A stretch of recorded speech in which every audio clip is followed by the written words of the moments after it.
Dear students, किरण civil service की online GK GS class के daily current news में आप सभी स्टूडेंट्स को मैं आज जिस टॉपिक से सबसे पहले रूबरू कराने जा रही हूँ वो टॉपिक है एनआईए के नए महानिदेशक की नियुक्ति।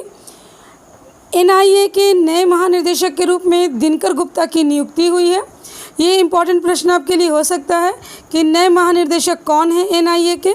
लेकिन इसके साथ ही हम देखेंगे कि एनआईए किस तरह काम करता है, किस क्षेत्र में काम करता है, एनआईए कैसी संस्था है। कैबिनेट की नियुक्ति समिति ने हाल ही में दिनकर गुप्ता को राष्ट्रीय जांच एजेंसी एनआईए का महानिदेशक नियुक्त किया है। 31 मार्च 2024 या फिर सेवानिवृत्ति की तारीख तथा अथवा अपने अगले आदेश तक इनमें से जो भी पहले हो तब तक दिनकर गुप्ता का कार्यकाल होगा। दिनकर गुप्ता पंजाब कैडर के 1987 बैच के भारतीय पुलिस सेवा के अधिकारी हैं।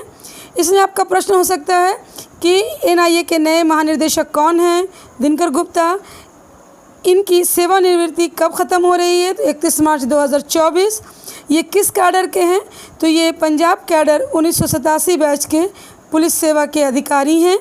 तो ये सारे इसमें से आपके पॉइंट्स बन सकते हैं और जिससे प्रश्न पूछे भी जा सकते हैं।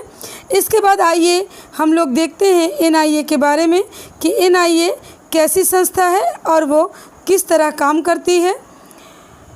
एनआईए की अगर बात की जाए तो एनआईए भारत में सुरक्षा के क्षेत्र में काम करती है। ये सुरक्षा के क्षेत्र में काम करने वाली संस्था है।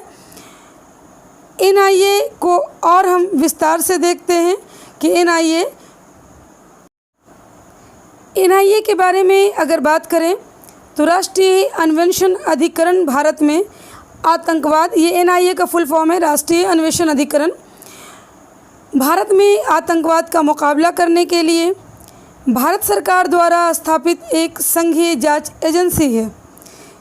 यह केंद्रीय आतंकवाद विरोधी कानून प्रवर्तन एजेंसी के रूप में कार्य करती है।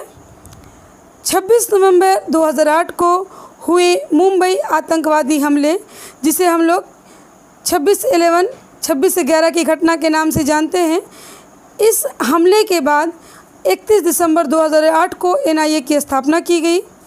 जैसे अमेरिका में एफबीआई है उसी तरह भारत में एनआईए है।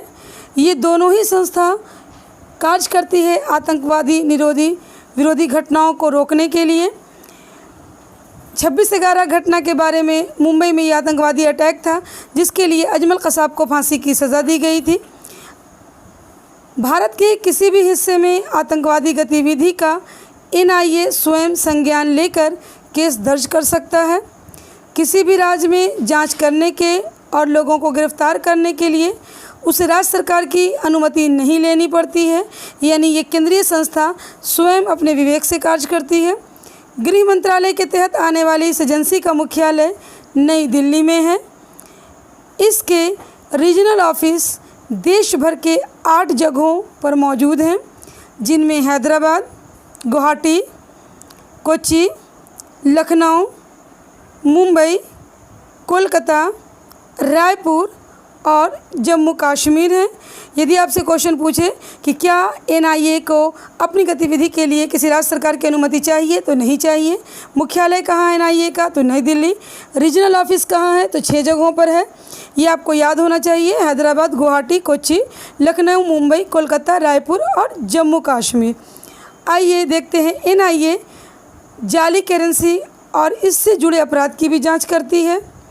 इसके अलावा प्रतिबंधित हथियारों की बिक्री और उत्पादन पर नकेल भी एनआईए के ज़िम्मे है, यानी एनआईए ही उस पर नकेल कसती है जो भी अवैध रूप से हथियारों की तस्करी होती है या फिर प्रोडक्शन होता है।